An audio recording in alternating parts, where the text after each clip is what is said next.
disturb. And then I have to turn up the light. Hi. How's everybody doing? Happy Sunday. My fruitcakes are done. Well, 12 of them. Two more are in the fridge. Or two more are in the oven as we speak. How's everybody doing? Let me just put you on tilt and say hi to everybody while people are coming in. Let's see. What? Seashell, EJ, Lacey, Black, and me? Come on, folks. Come in and say hello so I can try that again. And we'll say hi again. We cooked the entire Thanksgiving dinner today, a few days early. Wow. Hey, Gold. Hi, Pony. How are you? So sorry I haven't been here in so long. That's okay. We only come in here twice a week, eh? Am I on? Okay, yeah. Sorry about that. Hey, Mama Hamble. Hi, how are you? Betty Randall with Sally. Hi, with Sally. Sorry. Hi, Paula. I have the produce man in my corner, especially for the oddities like beets, kale, various squash, and fruits. Awesome. Awesome. Awesome. So, I baked bread yesterday. I baked this week's bread yesterday. So 2 big long loaves are in the freezer, and one we've been nibbling on this weekend. Hi, Jenny Bruno and Sylvester Joe Mama. Faisy. Aloha, Seashell, my love. How are you? Aces! 6 sugar pumpkins for $2. Wow. I've still got pumpkin from, I don't know, 2 years ago in my pantry in jars. So I'll be making some homemade bread. We have to make some pumpkin pie. Maybe I'll make that for dessert tonight. Maybe I'll make some pumpkin pie bread pudding for Howie's dessert. Rebel, hey, from Hamilton, Ontario. Lori, how are you? Let me just get my work done here, and then I'll spread the cloth out and get our cards out. I'm feeling pretty perky today. So yesterday I made this week's bread, and today, when my timer goes off, I will be taking my last 2 little Christmas cakes out of the oven. Now, I've been calling them fruit cakes, but all my life we called them Christmas cakes. I hope you've been doing good, Bev. I really have been missing you. Think about you every day, and always hope you're doing well. Well, Pony Boy, I'm doing fine. So stay gold, okay? Canning pumpkin and acorn squash tomorrow. Good job, Linda. Willardson. Wow, that's almost hard to pronounce. I have pumpkin in jars. A lot of them have pumpkin in the freezer from this year. Hey, Laura Higgins, how's it going? Sheila Clerkin, hi, how's Ireland today? Sherry Leach in a pickle. Okay, so far I've got yellow bird up high in banana tree. Donna, Rubber Band Man, how's it going? How's it going? I made some pumpkin bread today. House smells great. Oh, maybe that's what I'll do. Maybe I'll make some pumpkin bread. And that way Howie will have it in his lunches. Howie, would you rather I made pumpkin bread today or pumpkin pie bread pudding?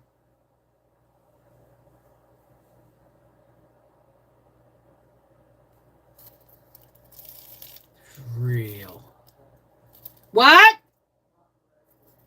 Okay, so I'll make some pumpkin bread. It wasn't a real rocket science question anyway. Did I sing? When did I sing? Tweedle, tweedle, tweedle dee. I'm as happy as can be.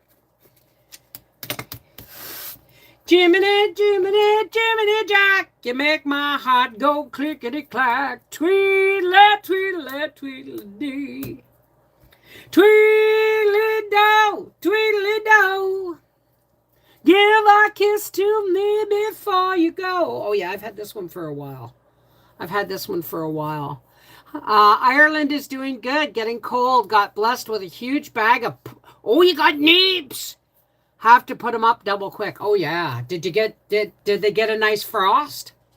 Because if you want to put them up, make sure they've got, before you put them up, if you don't know whether they've gotten a frost or not, stick them outside to get some frost because it really does sweeten them up. I get all these fruits and veggies, then draw a blank when I get them. Thank you, Rebel. Thank you, Paula. Well, there's no drawn blanks because I'm constantly making something, right? Like tomorrow, you guys are gonna call the carb police on me. Not carb police. Because I made beef noodle stew yesterday. Or beef noodle stew? Yeah, yesterday. And it's tomorrow's video. Alice Silva, darling. Jean Phillips, Linda Bob. Good. As long as they got the frost, right? So, give me a second here.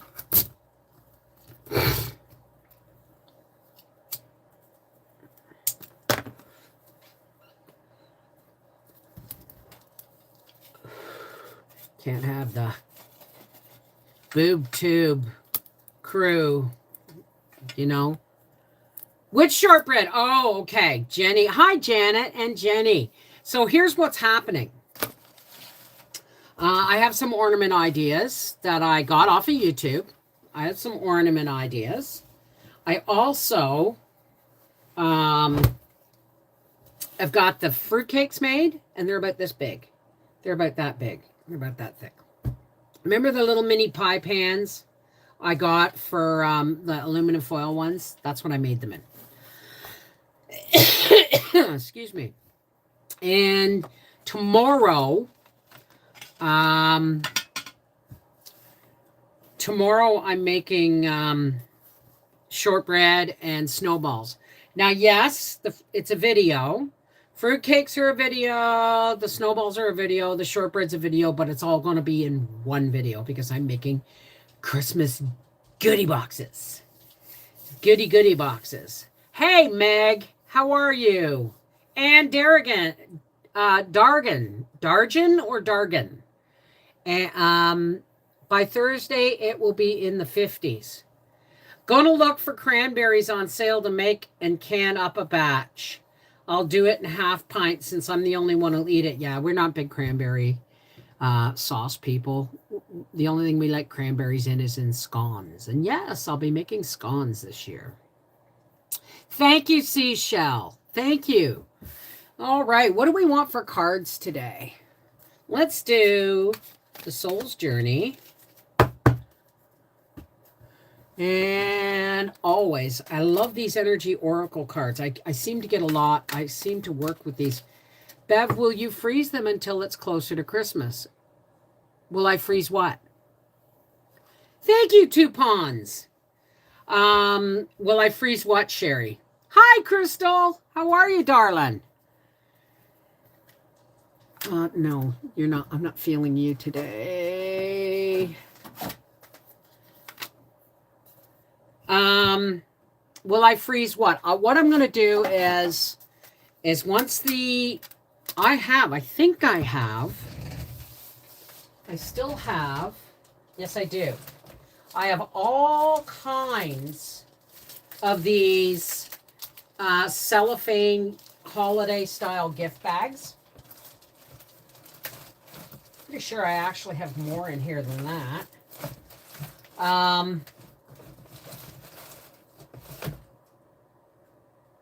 Let's see. Christmas cards. Yes, and I've got these little, they fold out into paper boxes. So I've got all kinds of wrap. I have all kinds of and what I'm going to do is once I can cranberries in a very light syrup, make juice, and then dehydrate the cranberries when I open the jar. Oh, that's smart, Audrey. You're getting double bang for your buck on the cranberries, aren't you?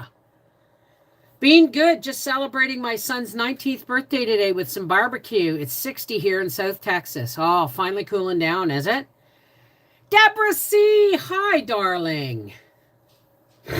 Excuse me. I'm still dealing with a bit of sinus problems since I can't blow it out and I can't, Hi, critter lover. Holly, Scorpion Queen. Good afternoon. I haven't done anything for Thanksgiving this year, Bev. I've been sick. My vehicle is broken down, but I may make some sauce and homemade Italian ravioli if I'm up to doing the work. Will you just do? Hi, Tanya. You just do, Pony Boy. You just do whatever you want. That's the whole point. Like I talked to Arthur and Mel today, and I know I had plans for being there at Christmas and cooking a turkey and all that stuff, but the truth of the matter is, if you put walnuts in your sauce, can you still can it? Yes, but you'd have to pressure can it. Okay? Wait, how much sugar goes in your sauce? That depends. If what you're canning is more than 30% sugar, say if you got a pint and you do 3/4 of a cup of sugar, I'm sure the walnuts will be fine because the sugar is the preservative, right? Sherry wanted to know if you will freeze your cookies till closer to Christmas. Okay, here's what I'm doing. Tomorrow I am baking. I need some sage here Okay, I'll answer that in a second. All right, give me a second. I'm gonna burn some sage. Cleanse all negativity. I'm burning it piece by piece now. Here we go. Cleanse the cards so that they give honest and loving intent. Please keep my messages clear, honest, and loving, and may you lift up our prayers and our good thoughts upon your smoke to the Creator. Okay. There we go. Okay. Where'd you go? Okay, there you are. I need about 200 pounds of sage. Why 200 pounds of sage? Lots of sugar, then yeah, you can put your walnuts in. But for the simple reason is it's like jam, right? And you've got a high acid fruit or berry plus sugar, you should be fine. Why do you need 200 pounds of white sage, Mama Dukes? Sage is sage. You can use any sage. Wild white sage is the best, though. So, what I'm doing is, I know I've said that about 9 million times and it gets annoying. Is my cakes all right? Do you want to see the cakes? Come on, I'll show you the cakes. Hang on a second. I'm going to do this so you don't get seasick. Oh! While I take you over to the stove and show you my fruitcakes. Okay, let's turn this around for you. These are my fruitcakes. This is how big they are. Let's look in the oven. Oh, look at, whoop, steam, sorry. That was what was left. And these guys are going to go in for, all right, those are almost done. Howie, when the timer goes off, will you take my cakes out? There's only 2 little ones. These are the ones that are going in the gift packs. Okay, there's 12 of them. Now I'm going to take you back to the office. Nobody's watching, dear, but everybody's listening. Say hi. Hi.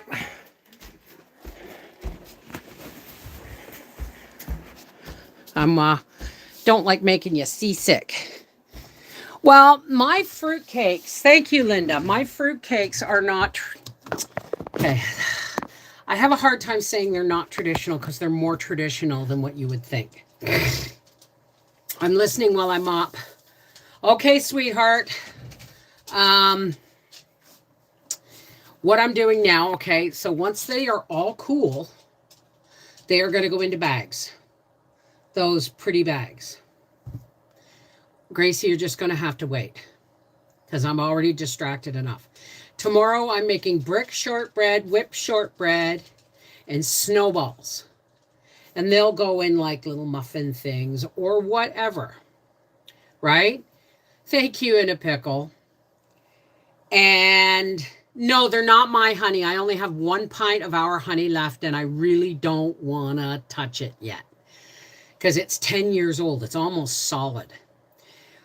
So anyway, once I have all of these together and cool, right, because I'm baking the cookies tomorrow, then I'm going to take my gift boxes. Geez, I hope they fit. I'm going to take my gift boxes. Aren't they beautiful? I know they were $2.50, but they're gifts, right?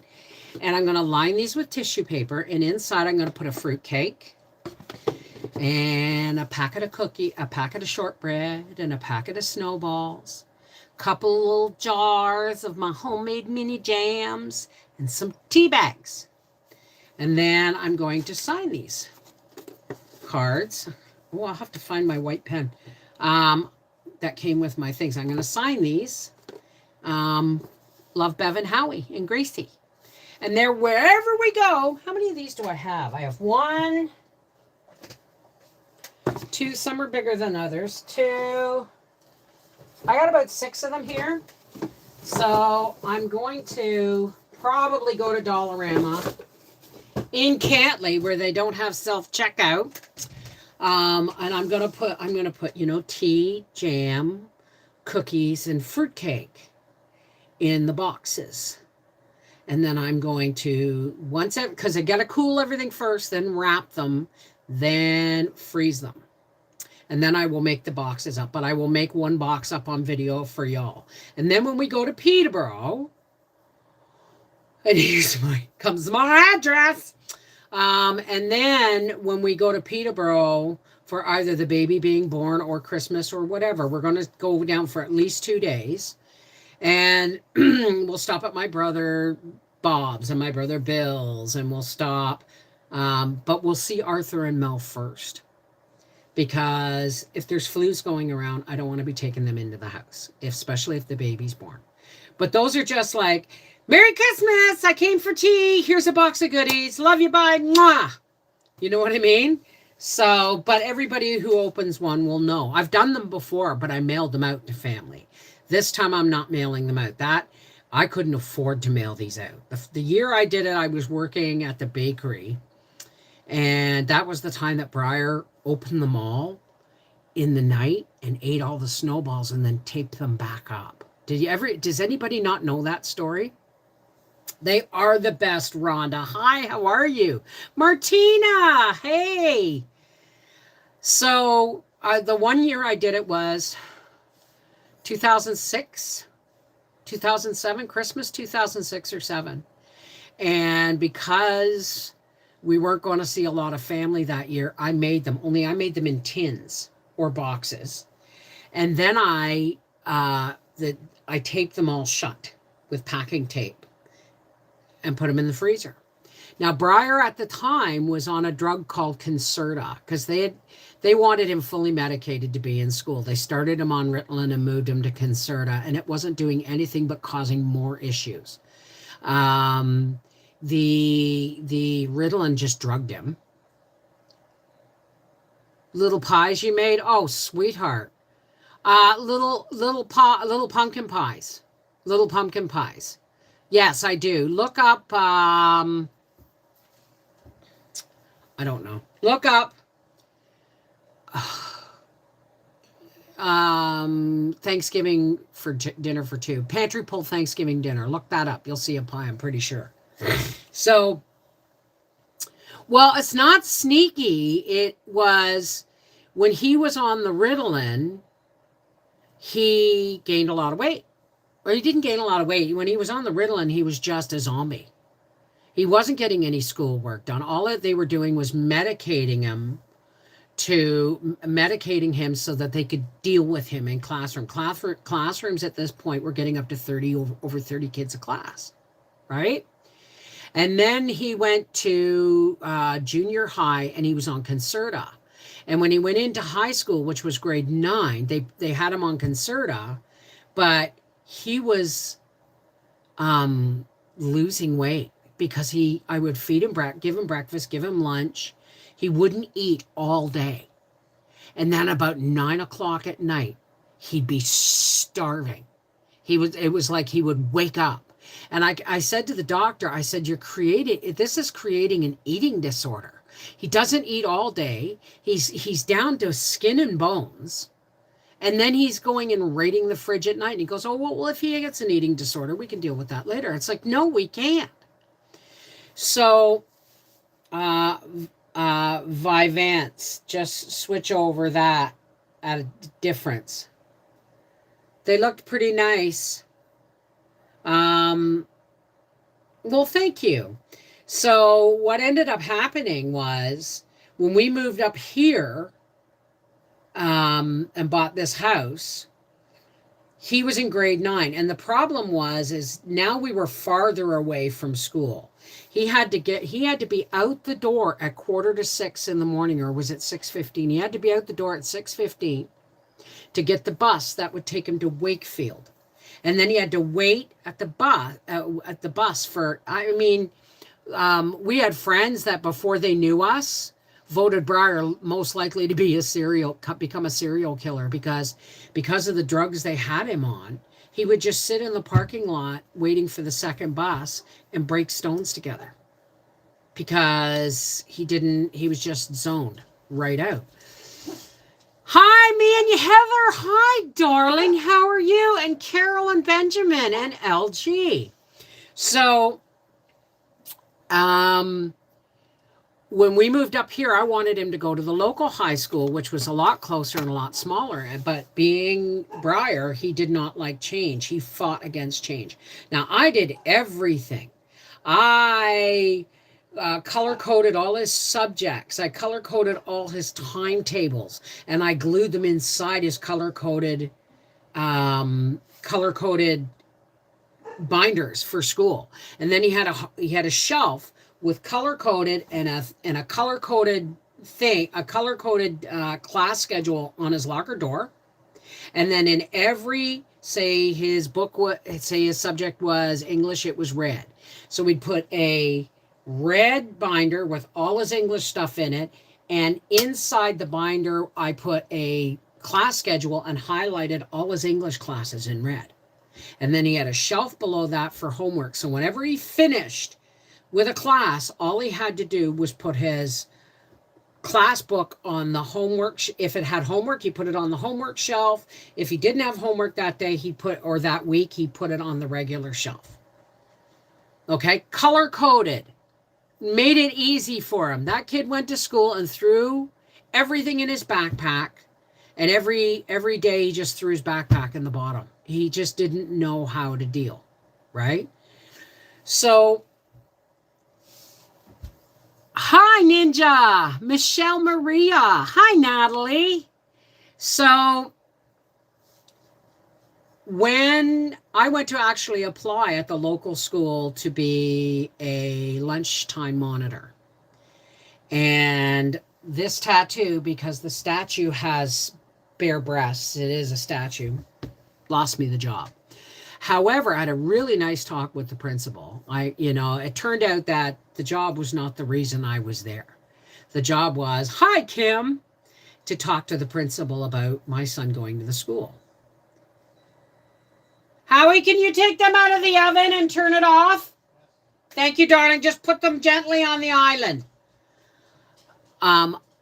Actually, never mind. I'll be right back. I've got to go put honey on top of these cakes while they're hot. Just give me a second. There's only 2 of them. Oh, I got it here.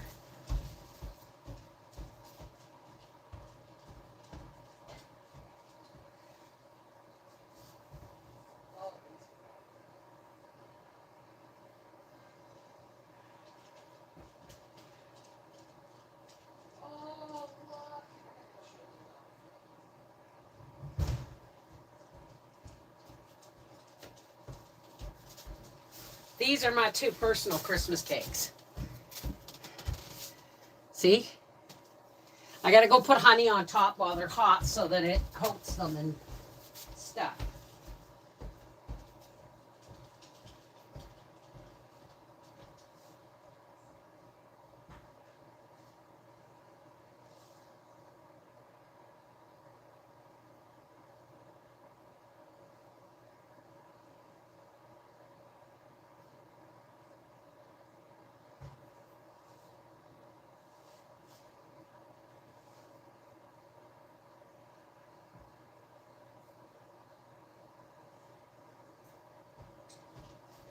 Gracie. No cake for Gracie.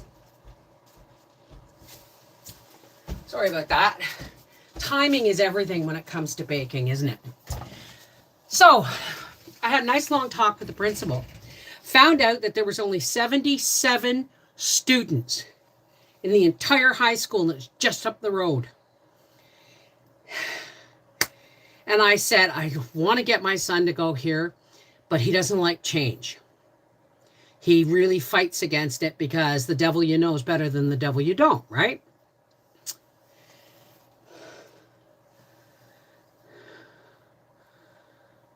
Well, I mean, it all depends, right? Hi, Cassandra. So he said, well, tell you what.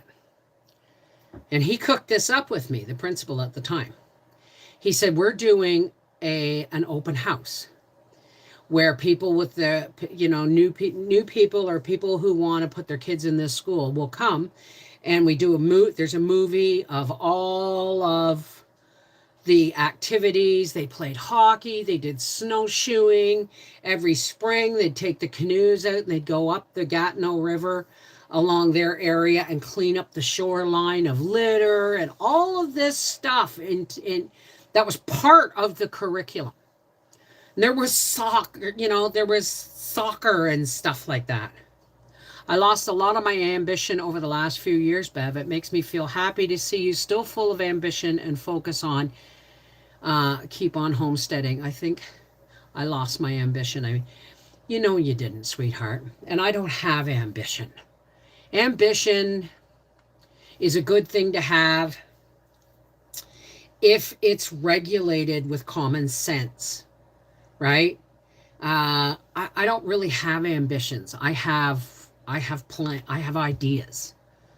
You know what I mean? Ambition to me implies that I have a driving force to do something to make money. Yes, I like making money when I can. But the truth is, it's not why I do this. It's never why I started these channels, right? Hey, Raph, how are you, darling? Chaos! Can everyone pray for the family? What happened, Michelle? If you'd rather not say, you'd rather not say, and that's okay too, right? Excuse me, gotta blow my nose. Hopefully I'm doing this off camera. So anyway,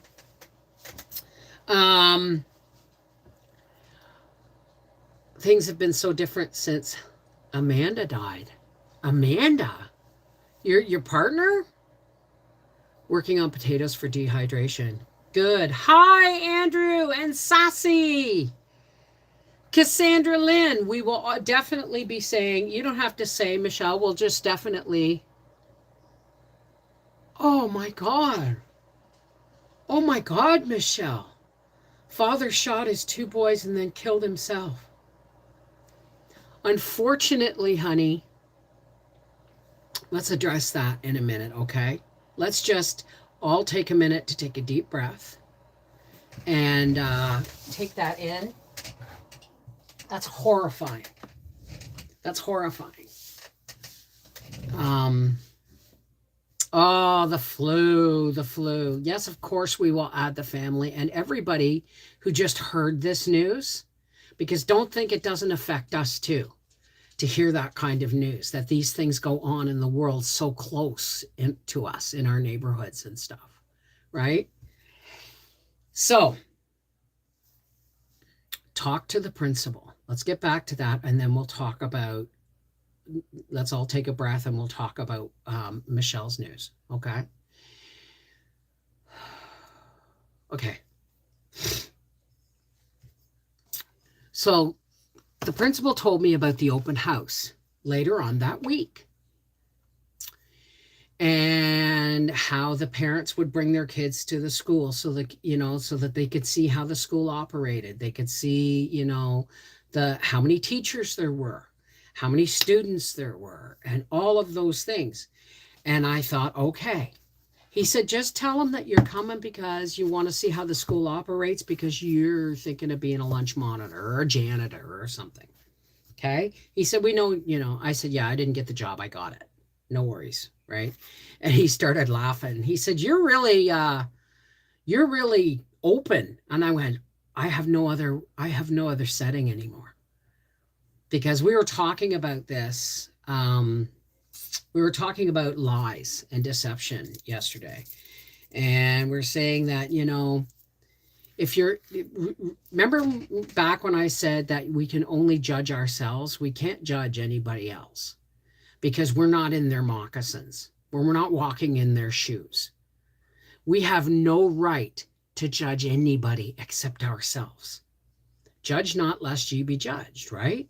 But we need to learn how to judge our own actions and check our own motives at the door, right? That's the only person you ever have a right to judge. And even then, you have to keep an open mind because God is the final. God just is love, right? Amanda, I'm so sore. I'm so sorry, Pony. I'm so sorry. I know I call Stay Gold Pony Boy because of the book The Outsiders and the letter that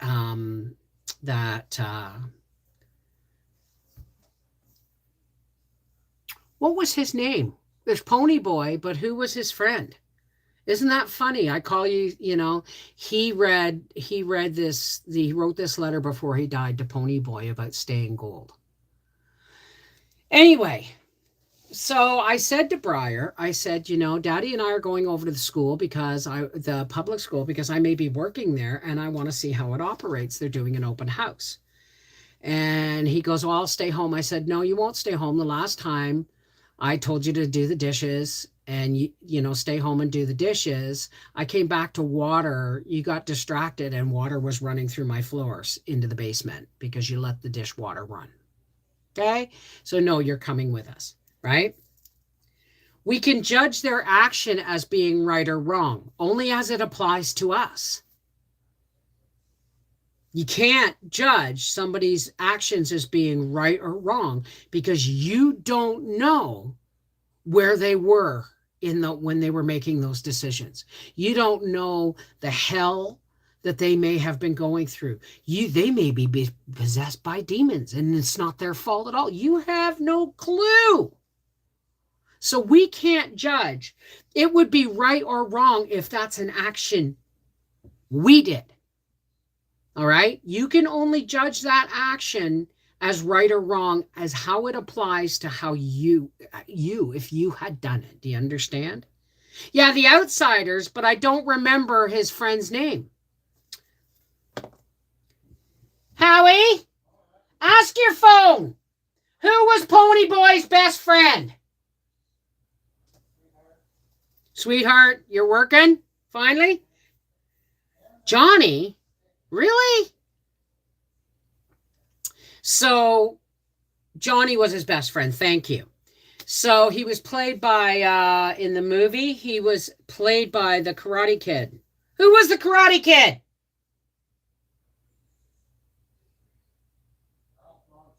Ralph Macchio. The boy from Karate Kid told Pony Boy to stay gold before he died after saving the children in an abandoned church fire. Yes, exactly. Ralph Macchio. Thank you. Gosh, my neighbor who was 23 committed suicide Thursday night. So sad. We're going to talk about this in a minute. Let me finish the story of the school and then we can move forward. Okay. Because otherwise I'm just going to be tripping over this and it's an unfinished story that people are going to get upset about. Extremely quiet, lives in it with his alcoholic, neglectful, and abusive parents. Well, So, hi, Vanessa Nevins. How are you, darling? So anyway, I said to Briar, no, you're coming to the open house with us because I gotta go and I may have a job. So we went and we sat on benches and we listened to the principal talk about the teachers and the extracurricular activities and the help that they had for students, they had help and programs for kids that needed extra help and all of these things, right? And then they showed the movie. of the kids, doing graduation, doing science experiments, playing out in the schoolyard, doing hockey, because the arena is like you walk just from one driveway to the next to the arena. The school has now doubled in size, by the way. They've built a huge gymnasium. They did snowshoeing. They did canoeing and cleaning up and all these environmental projects. That was an awesome film. And at the end of it, when it was time for the parents to come up and talk to the teachers and ask questions and stuff, Briar looked at me and said, "Mom, can I go to this school?" You see, the decision had to be his. The fear of change was always immobilized him when he was younger. Still does sometimes, but he's handles it much better today. And I said, well, he said, can I go to the school? I said, I don't know. They may not have room now, Briar. We left it pretty late. It's already May, right? And school starts in September, and they may be full. So I said, let's go talk to the principal. You can ask him. So I took Briar up to the principal and I said, this is my son that I was telling you about this afternoon when I came for the job interview. He has a question for you. And he looked at Briar and he said, what can I do for you, sir? He said, can I come to this school in September? And he said, do you want to? And he said, yeah, this looks really like a cool place to go. And he said, well, then you have your mom send your records, forward your records. Where do you go to school now? Blah, blah, blah, blah, blah. And that was it. That was it. Briar made the decision to go to this school. And that summer, we took him off his meds. And it was hard. We took him off the Concerta. And it was really hard because all the emotions and he started eating normally again. He was hungry all the time. And he gained weight at first. And then he would have emotional we would have these emotional meltdowns. And Howie was like, you two just put a lid on it. It's like, no, Howie, these are emotions. And Briar and I would come to emotional loggerheads. We'd be at the point where Howie would have to leave the house because we were like, ah! And then all of a sudden the volcano would blow. That's the volcano building. And then it would blow. And then the lava would come, which would be us crying. I always talk about volcanoes in this because I feel for them. Then we would, the lava would flow and we would cry and we would blah, blah, blah. And then when we calmed down from all the emotional stuff, we could talk, right? And there was one volcano blow where he said, just put me back on the pills. I said, no, Briar, you'll thank me someday. You'll thank me. I promise you will thank me. Thank God I was only hoping. So he's been living life on life's terms ever since. He graduated high school by a hair. And I literally went up and did this to every single one of his teachers because in a school that small, that close to home, there was no cracks for him to fall through. He missed the bus. The first time he missed the bus, I drove him to school. And then I realized it's only 1.5 kilometers. It's only like a little over 1 kilometer to the school. Next time he missed the bus, I said, get walking. He went, what? I'll be late. I said, I don't care. Get walking. I am not driving you to school when it's this close. Then I phoned the school and I talked to the secretary and I said, hey, Lynn, Briar missed the bus. He's going to be late. He'll be walking. And she said, okay, I've got my eye peeled for him because her desk faced, the office faced the front door and it was locked.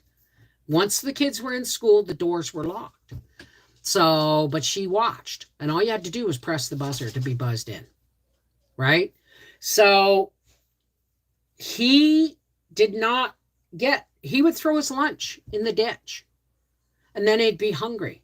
It's like, no. And I was able to regulate his food better. He was going to school more often. He was getting the help he needed. And there was no locker just to throw he would take his backpack and everything would be in his backpack and he would carry that every day. But he still went to school every day, and he had teachers. There were 6 to 7 students in his class through grade. And oh, I remember the one thing I got to remember to tell you is that when the principal of the new school got his school records, he phoned me and he said, "I'm really sorry, Mrs. Foley. Your son's going to have to repeat grade 9." And I went, "Yes!" And he went, I said, "I'm sorry. I did not mean to yell in your ear. Somebody is finally doing something about his schooling rather than just pushing him through." Now, he graduated by a squeak, but he still graduated because there was no cracks for my son to fall through. And there was no horde of 30 students or 2,000 students in his school built for 1,500 for him to get lost in. So that's my story about Briar School. Now,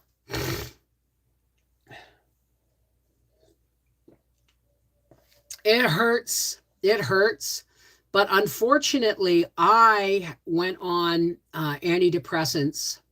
They're used as a mood disorder drug for me when Briar was a baby. And if I could do it differently, I would. I wouldn't have gone on pills. But now my brain is hardwired. The synapses of my brain is now complete. That synapses, that part of my brain that was missing a chemical, is now being totally supplied by pharmaceuticals, and I can't get off them. There is no getting off. I'd have a psychotic break and probably kill myself or somebody else. I'm not saying that would happen. I'm just saying, right? So not just for children. No, that's true. How many times did Howard and I split up before we got sober? I kept running away from home because I couldn't handle it, right? So, I mean, there are different ways of doing things. I have been a teacher for 15 years, and I say hallelujah for good parents. Thank you, Bev, for appreciating teachers too. Goodness, being a mother is your first teaching job, and when they don't come with manuals and they don't tell you how. All we got is what we were taught by our parents bringing us up. And I knew there was things I didn't like about how I was raised. So it's my job to fix where things I thought were broken. And then, I have no doubt that Arthur and Mel are going to be amazing parents. Amazing parents, right? The pills I have to take are called fluvoxamine, or there is the name brand, which is called Luvox. And I started on those. If I'd have known any better, I would have given up alcohol first because they're a depressant. I went on those in 1993, and I gave up alcohol in 1997. That's how close. But the thing was, and then once I had given up alcohol, I could drop down the dosage a bit. And then once I gave up cigarettes and got using medical marijuana, I realized then in 2010 or 2012, somewhere in there, I realized then I tried to go off the antidepressants, the mood drugs. And I got them to knock them down to 200 milligrams, where I was almost at 325 in the beginning, because it took them a year, starting me at 50 milligrams, to find it. And that was just me and my GP working on me for a year, trying to get it is not Prozac, Joe. It is a sister product to Prozac. I cannot take it. Like when I talked to my doctor, the first time I talked to my doctor, she made me go for 3 months filling out a daily checklist on how I felt, what I did, how I reacted to things, how I slept. Because we said, well, let's just make sure it's not just PMS. But she said, yeah, you have PMS, but you're spiking like PMS every week, twice a week, kind of doom, like that. And she said, we should try you on an antidepressant. And I said, I will not take Prozac. And she said, why? And I said, because I have 2 family members who are on Prozac who tried to kill themselves. on Prozac. And she went, okay, that's a red flag for medicine. Steve, you got to know, you can't just look at your own history. You got to look at your families too. You have to take responsibility for, if you're going to let somebody just prescribe you medication, you have to take responsibility for how it may affect you. Right? Like I had a cousin who said, I'm on Prozac, I'm fine. She tried to kill herself afterwards. So, I mean, and she wasn't the only one. Suicide is not this is what now we're leading into the suicide here and killing people and stuff. Dealing with ADHD for years, and they finally got it right after 5 years. Well, I have family members who are adults who are still taking Ritalin because they're on the autism spectrum. But they did it really carefully over time. And she's on a very small dose. That just helps. It just helps, right? I've done Prozac. It was horrible there for a while. I was on about 10 different medications. When I was in the mental hospital after I got out, I stopped them all because I could not deal with the zombies. Hard year. Mom killed herself in December 1st, 1999. Now listen, this is what we're going to talk about, okay? Again, someone kills himself or kills somebody else and then kills himself.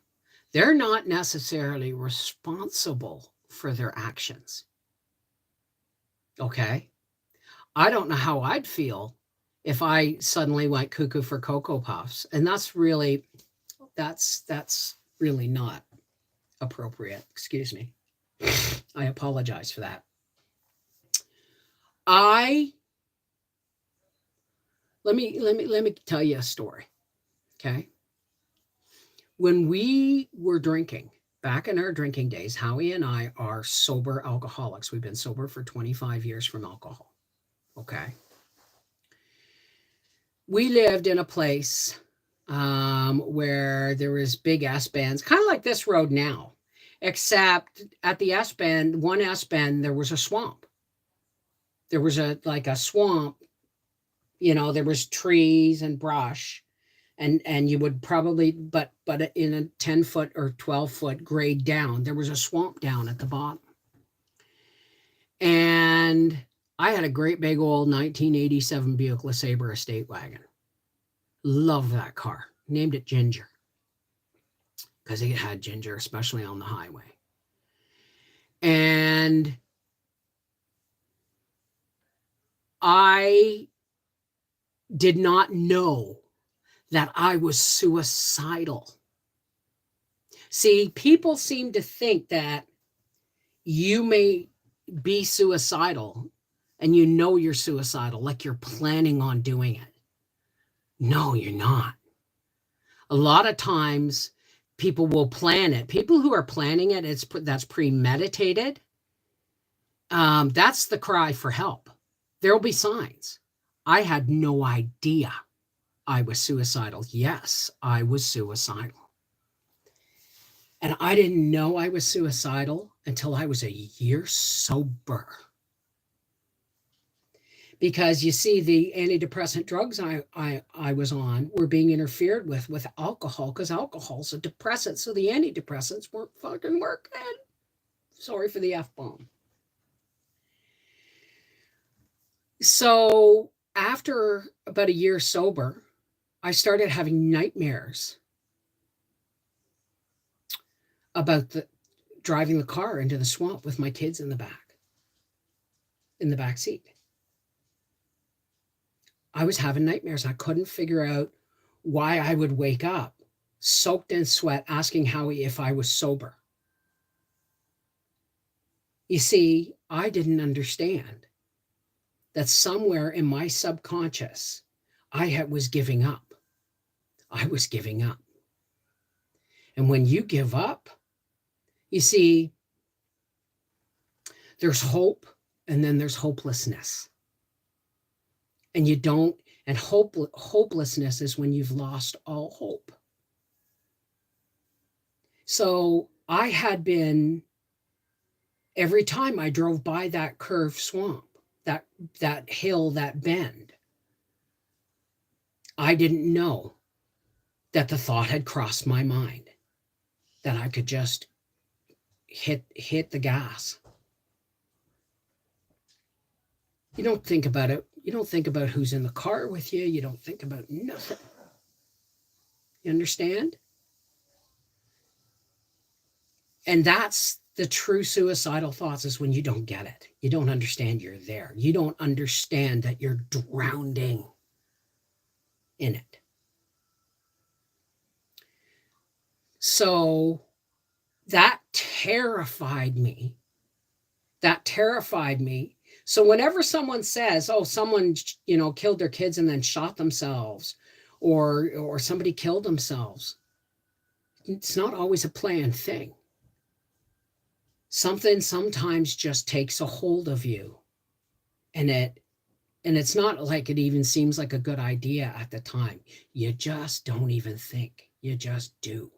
And I'm really, really, really grateful I quit drinking, because then the antidepressants started to work properly. And the thing about getting sober is it's a hellish ride if you're an alcoholic. Because you know what sober means? Son of a bitch, everything's real. Right?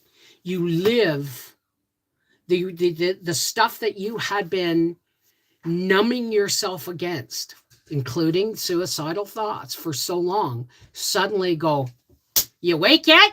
You awake yet? You awake yet? This is life. This is life. Life sucks.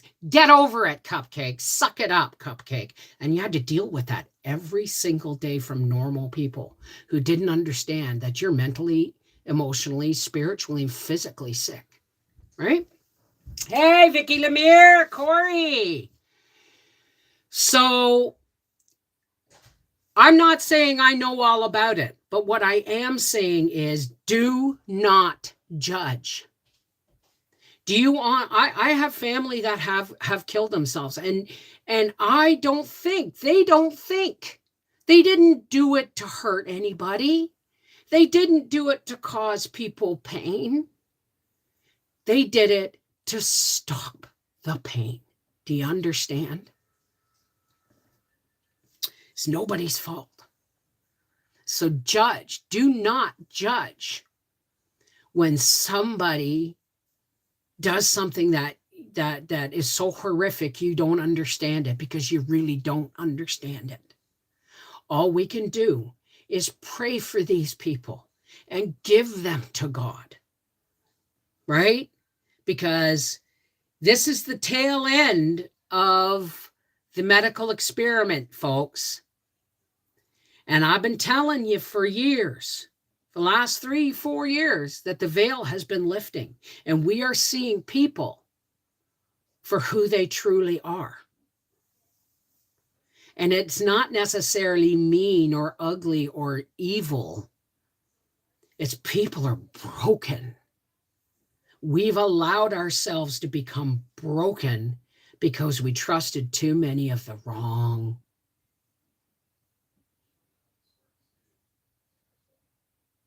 agendas. Right? Absolutely. Hey, City Girl. Thank you. So what I want to say is, to Michelle, who had someone on her street shoot his own children and kill himself, see that. See how that can happen in a heartbeat. And do not judge. Do not judge. The pain that man had to have been in, the horrors that had to rack his mind and his soul to make him think it would be better for his children to be dead and then himself than to deal another minute. It's just beyond. It's beyond me. but it's not. You know why? Do you know why it's horrifying? Because that could have been us. That could have been me. That could have been you. Nobody knows that they're drowning. Even when there's blocks tied to their feet, they're still struggling for one last breath. And when the hope is gone and they become hopeless, sometimes it's just easier, but it doesn't make it right. It doesn't make it right to throw the Creator's gift back in his face like that.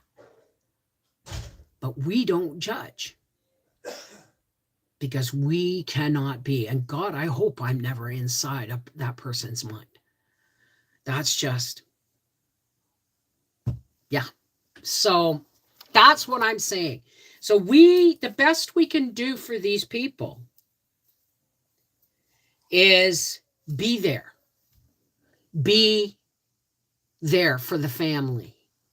Don't, there's nothing you can say. There's nothing you can say. How tragic. I'm sorry. Just be the silent neighbor that shows up with a casserole or shovel their walk or, if you know their family or their friends, be there for them. Okay? Because talking about how it happened or why it happened is useless and painful and repetitive. And it's our minds looking for a reason for it all. And there isn't one, right? Acts of kindness is a balm. You're right, Roxanne. Acts of kindness is a balm for everybody, for the family, like the repercussions. It's, think about those gunshots, okay? The repercussions of that aren't just felt. Their pain is gone. His pain is gone. It's everybody else that's left in the wake of this tsunami, that's left in the wake of this bomb that just went off in the neighborhood. You know what I mean? So be kind. Be kind. That's all we got. Be kind and love, because that's all there is.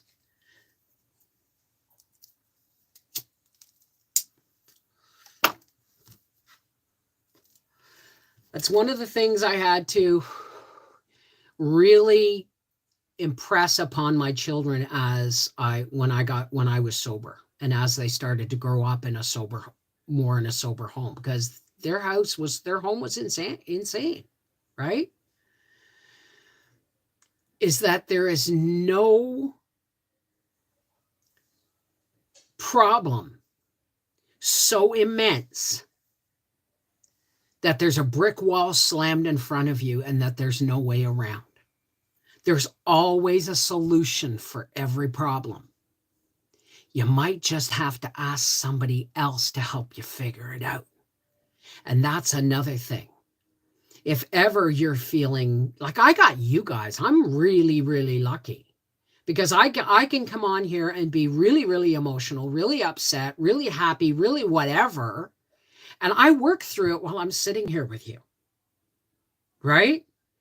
So if there's ever a time in your life where you feel those concrete blocks dragging you under, you talk to somebody.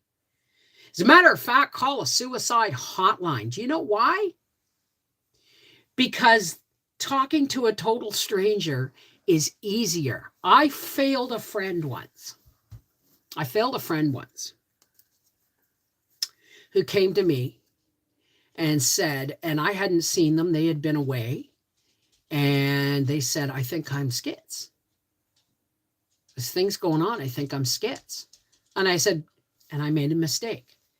Instead of saying, well, why do you think you're schiz? Tell me what's going on that makes you feel that way. Instead, I said, nah, you're not hearing voices or anything yet. You're not hearing voices or anything, eh?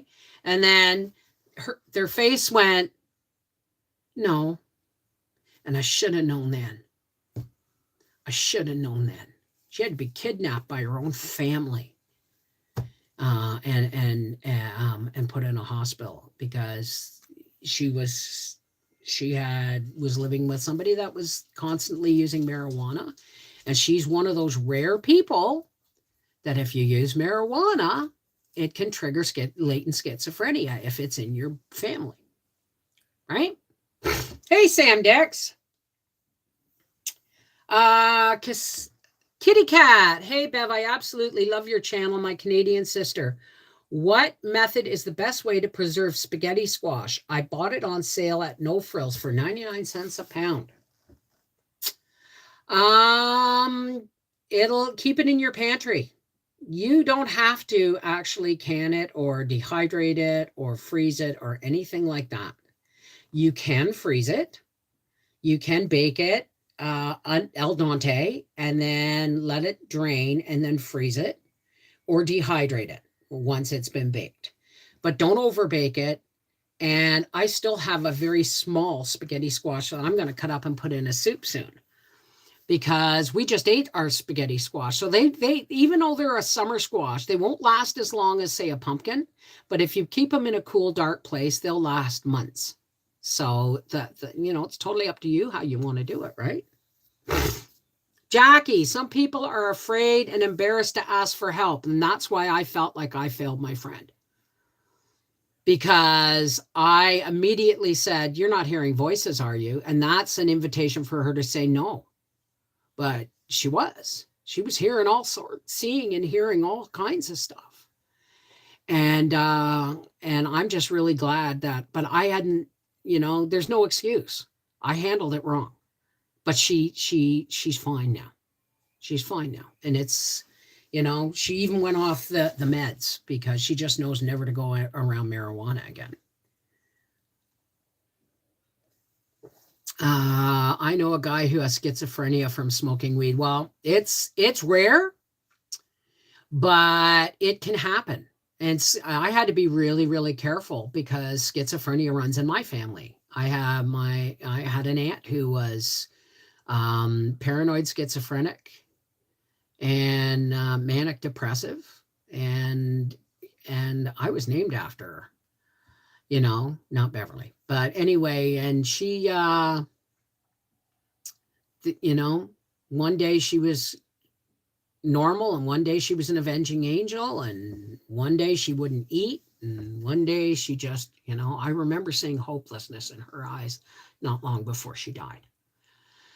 So the things that work for me when I'm alone and in a bad way, I look at the trees, even if they don't have leaves, they have the hope that will green leaves again. I did, and that's one of the things I like about our greeting card exchange, the Seeds of Hope greeting card exchange, because it's a physical reminder. Yes, it's closed, guys. I'm really sorry, but we'll do it again next year. It's a physical reminder that somebody that you've never even met, you don't even know what they look like, but you met them in a community online, and somebody's thinking of you and sending you the hope that you're going to be alive and well in the spring enough to grow a garden. You know what I mean? Fear kills, hope saves. Trust me. So I know, Roxanne. Look, there's mine. Well, not all of these are for the exchange. Most of these are for the exchange. The rest are for my family. So, yeah, fear is the opposite of love. There's only two real emotions, and that's fear and love. What is going on with her? Gracie, come here and say hello. She came in earlier and I brushed her off, and now she's making a scene. What's the matter with you, baby? Why are your ears cold? Did you just come in from outside? Mommy, baby, aren't you? Yes, you are. Yes, you are. And no, you can't have the fruitcakes on the stove. They're not for the puppy dog. Okay? Have a kiss? Have a kiss? I'm not done, am I? Oh, okay. Oh, there we go. Oh, got your back of legs. Oh, there we go. Oh, up the back. Oh, yes. All right, now give me a kiss. I'm done. Give me a kiss. Where's my kiss? Thank you. All right, go see Daddy. All right? You've had your 15 minutes. Or your few minutes. So, fear kills. Hope sustains. Right? You know, hope is sometimes all we got. You gotta have the idea that tomorrow will be a better day. Right? Absolutely. I mean, even I was feeling like I was getting into a bit of a rut over the last few years. But now I'm going to be a grandmother, and the rut just disappeared and became a hill for me to go over again. It's not like it's given me a reason to live, but it has given me a reason to celebrate life again, hasn't it? Right? Hey, Mary Cook, Samantha Nelson. What did JB say? That was exactly. I missed something. Hey, 4-day homestead. So listen, folks. Remember, if you can take nothing else away from today, is that, you know, no matter what happens, you could watch somebody. Okay, I won't even give that words. But, you know, someone walks into school, you could be a witness to that. You know, all kinds of horrific things. And because it's so horrific, we try and find reasons for that possibly happening. Let me give you a nickel's worth of free advice. Don't try and make sane an insane situation in your head. If something happens that's just totally insane or bizarre to you, don't try and figure it out. Why? Because you're not crazy. If it seems crazy to you, then that's because it is. Don't try and find a reason beyond, you know, a reason for it. It is between whoever is in that situation and their maker. You trying to figure it out, you're just going to screw your foot to a floor and go in circles trying to figure out. Don't try and make an insane situation sane just so you can wrap your brain around it. Don't even bother to try. When you do that, you're trying to normalize something that's just not normalizable. Wow, you heard that word here first. I don't understand what happened in Colorado last night at the club, but I just give it over to a higher power. Exactly. We're going to see a lot of horrific things going on in the world. Okay? It's going to seem like the world has gone crazy. And I got to tell you, it has. It has. Okay? So what do? We pray and we stay sane. Don't try and make sense of it. Just keep going to your higher power, going to the place of your faith and giving it up, saying, you know what, God, well, let's just pray on that. Let's just do that. This is the time where we say a prayer, and this is not a prayer in any traditional denominational sense of religion. We don't do religion here. We connect to our faiths as individuals, and we come together and shine the light of God's love. It may be God, creator, source, whatever you want to call the source of your faith. But if you don't want to pray and you don't want to be here for the closing, that's fine too. There is no judgment, right? So let's do some deep breathing. And let's talk to our creator about these things we've been going through and these things that are coming to pass, okay?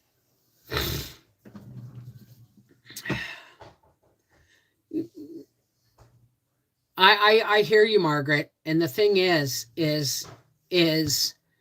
we got to stop giving this kind of shit our energy. Someone kills his kids and then shoots himself. We don't want to stand in a huddle around talking about it. Why? Because we're feeding our fear and our energy to it, and it makes it bigger. Do you understand? The things that we can't understand, the horrifying things, as hard as it is, we don't want to try and wrap our brains around it because we can't. All right? It's just going to put us into that vortex of negativity.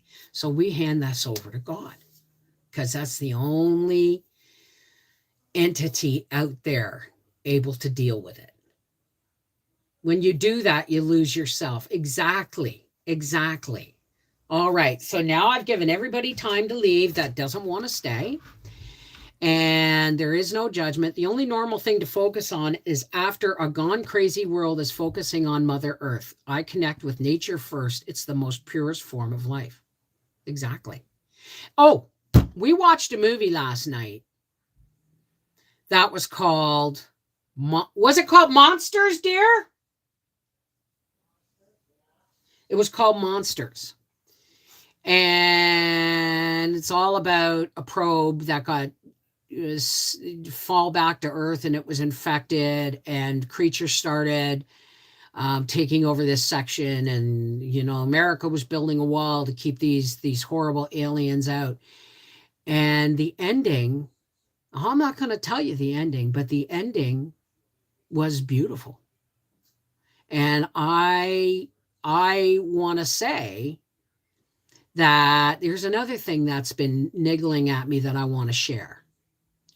Every time we've heard about aliens on TV, in discussions with presidents, in documentaries, in movies, the aliens are always the bad guys. You ever notice that? Even in comedies, the alien, we come in peace. All right? It's not just that, I think it's on Amazon, honey. Amazon, Cassandra. It's not whether there's good ones or bad ones. That's us judging, isn't it? But let me give you something to think about before we go into our prayer.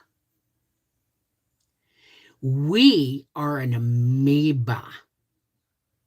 Our planet is just starting to get interest from the outside realms. Do you know why?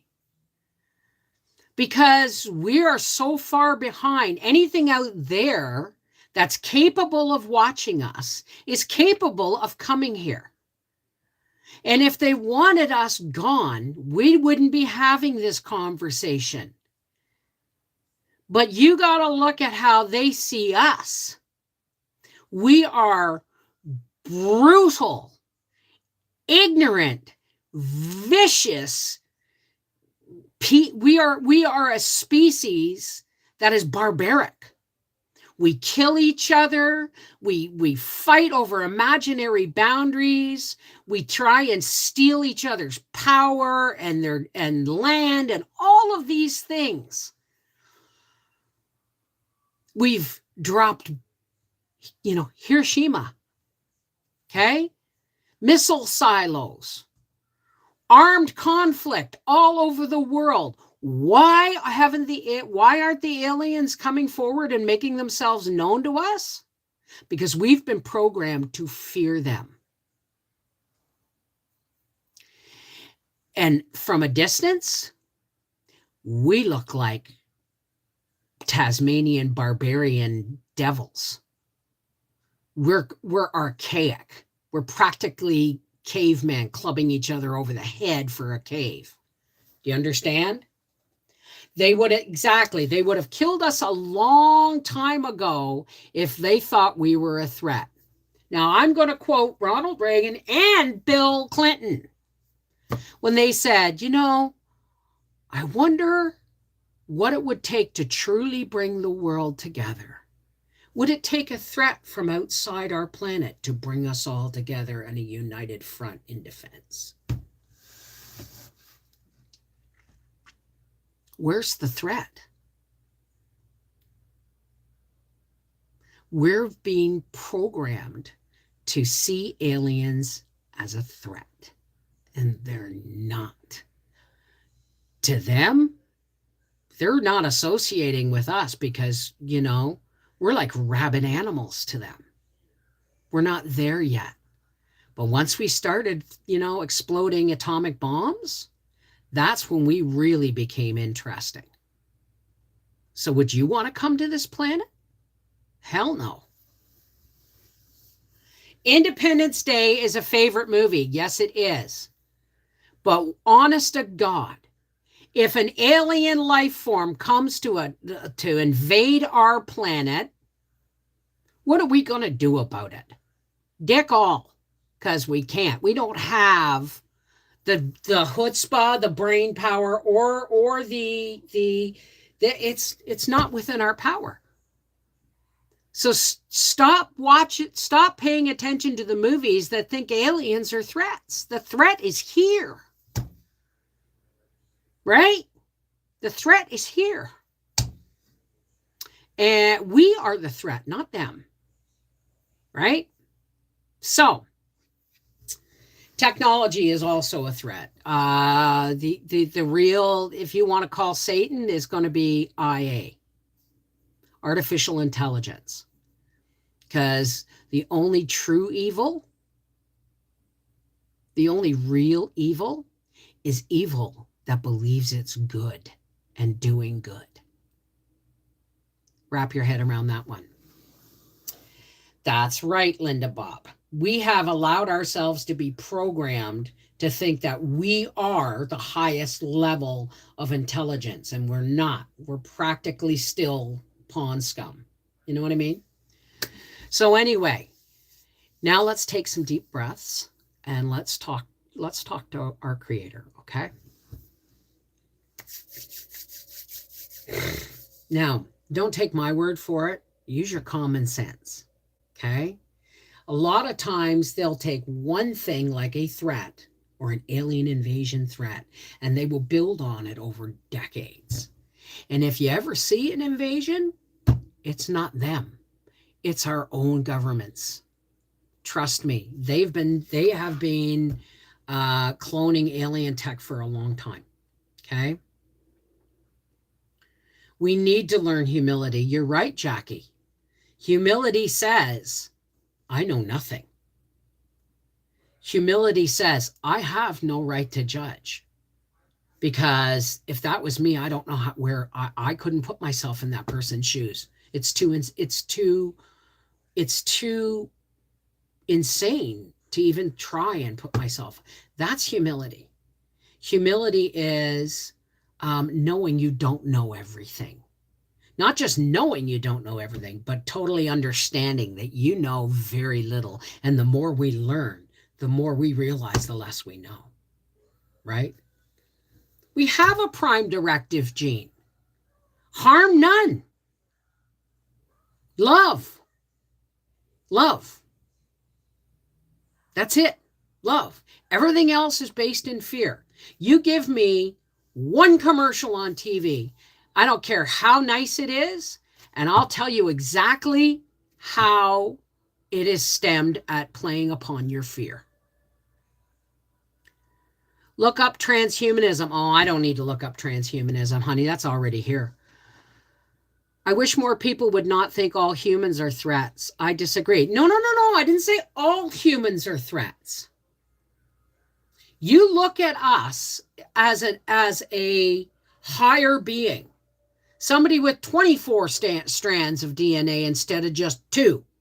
Because we are capable of 24. All right? And they are looking at us going, you step back. You look at the earth as a big picture. We got Russia and Ukraine, Iraq and Iran. We've got governments that are becoming dictators and nobody's doing anything to stop them.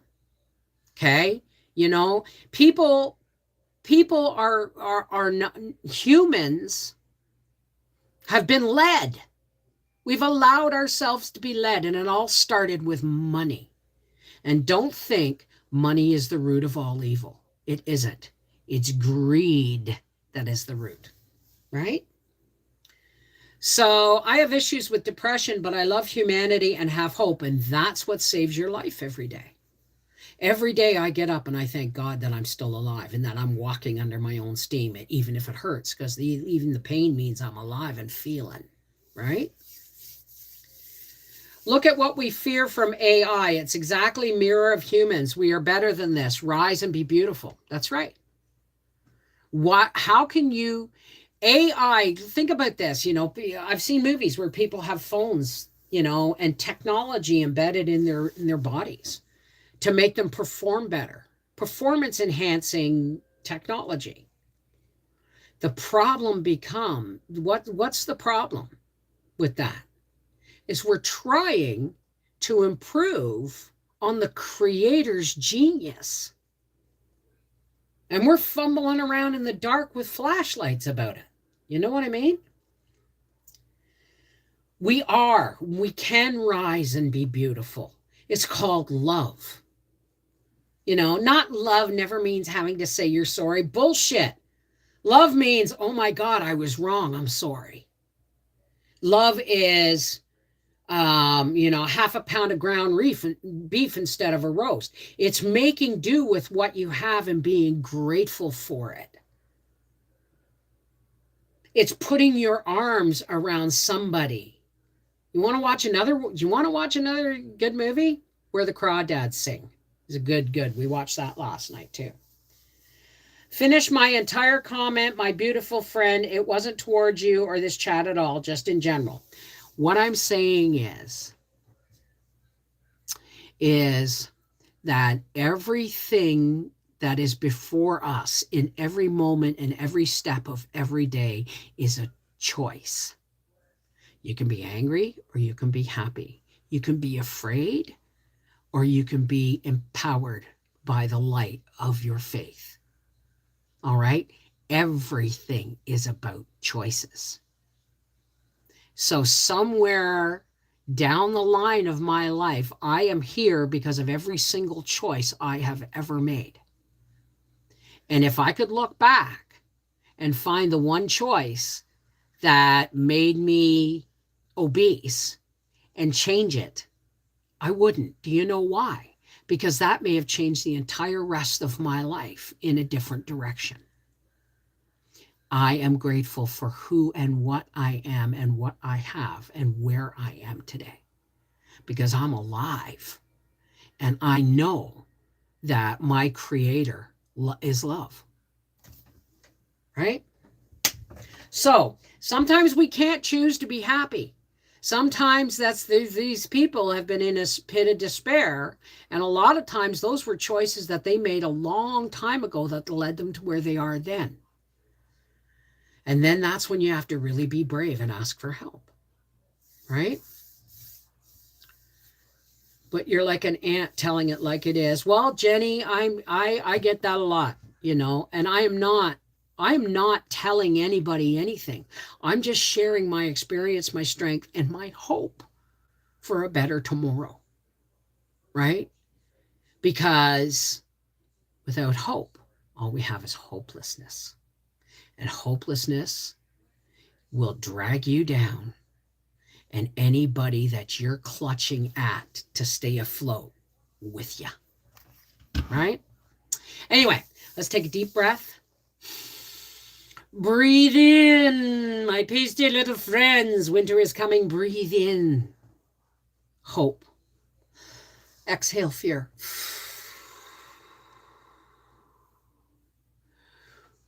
Breathe in humility. Exhale pride.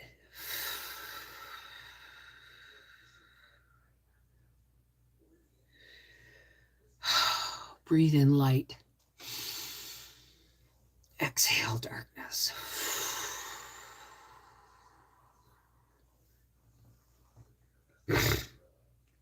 Hey God, creator and one source of all, that came out of the darkness, the void, and became self-aware. And from that moment on, creation began and is still going on to this day.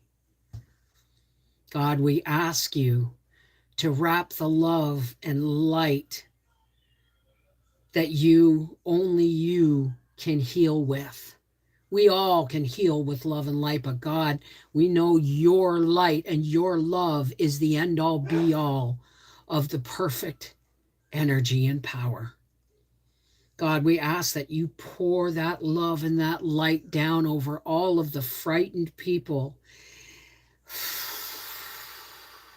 the possessed people, the rejected, the neglected, the addicted, the ill, the alone.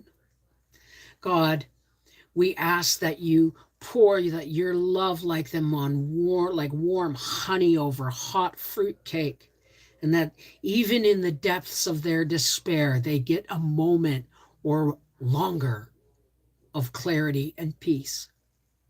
God, we ask that you fill us with the light of your love so that as we link hearts and we link hands and we go forward in every moment of every day, shining the light from within, your light, your love, God, because we know nothing cuts through the darkness like light. And your light, your divine light of love is the brightest. So God,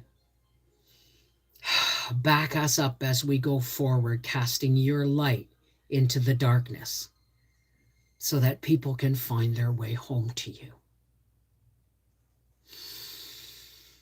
Oh, thank you for my friends and my family on the internet. Thank you for this, God.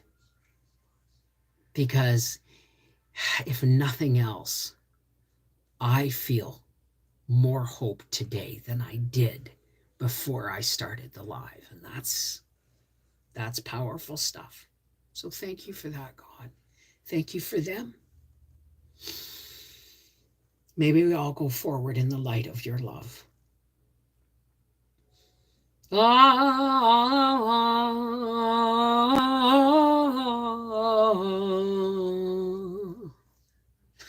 Amen. Shalom. Namaste. Peace be with you. Merry meet. Blessed be. Walk in the shining light, casting God's love as the shield before you. Whatever your belief, whatever your faith, whatever you cling to when times get hard, know that it's always love. God is love, and love guides and love provides. We just have to look for it. All right? And when we don't have the answers, give those questions to God, because they're not answers we're supposed to have. Only He can, you know? Take care. God bless. I'll see you guys on Thursday. Oh, and remember, the draw is on the 24th, not the 28th for the 4 jars. All right? I love you guys. Take care. God bless.